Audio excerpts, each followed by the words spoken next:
Hi, my name is Sarah Shepard. I'm a maternal and fetal medicine fellow, and I'm talking about coronavirus in pregnancy. Um, what I want to focus on in this segment is in regard to the support person for a person who is in labor and or undergoing a C-section.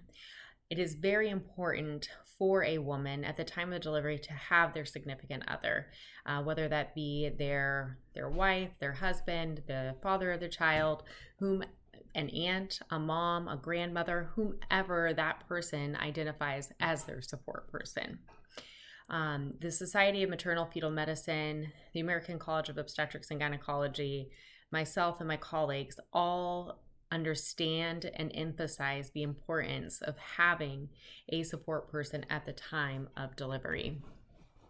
For the mom, the time right at delivery is important for bonding, but that is also very important for the other parent of the child to be. It is also an important time for the couple to bond. It's a very, anyone who's had children knows that it's a very special and intimate moment. And to take that away from a couple or from a mom or from the child is something that should not be done lightly. With that being said, part of the reason why this came up was when New York started to see the spikes in cases, they wondered how many women were asymptomatic coming into labor and delivery. There's a recently published article in the New England Journal of Medicine that looked at this, and they noted that about 13% of women were asymptomatic at the time of delivery.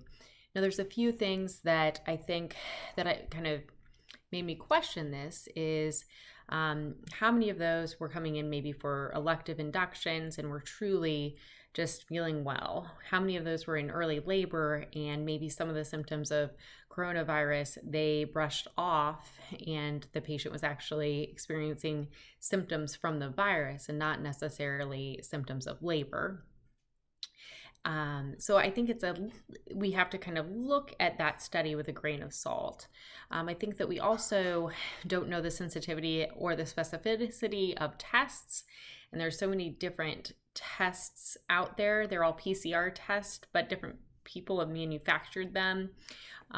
So I think it's hard for us to know right now what the true false negative and the true false positives are of those tests. Excuse me, sorry. I have pretty bad allergies.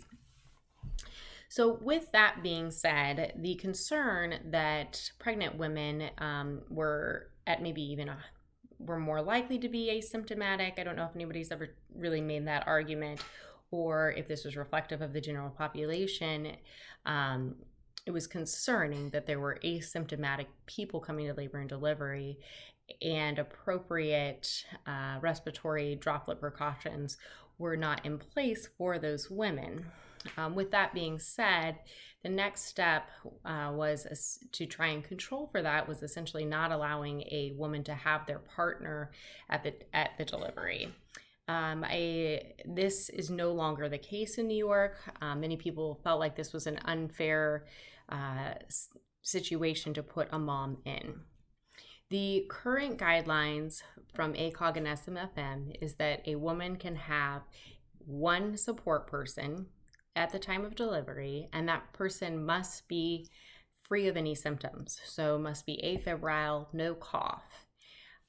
If a woman is COVID positive and delivering, then the patient can have one person. The person has to stay there through the entirety of the delivery, so you can't have anybody come in and out.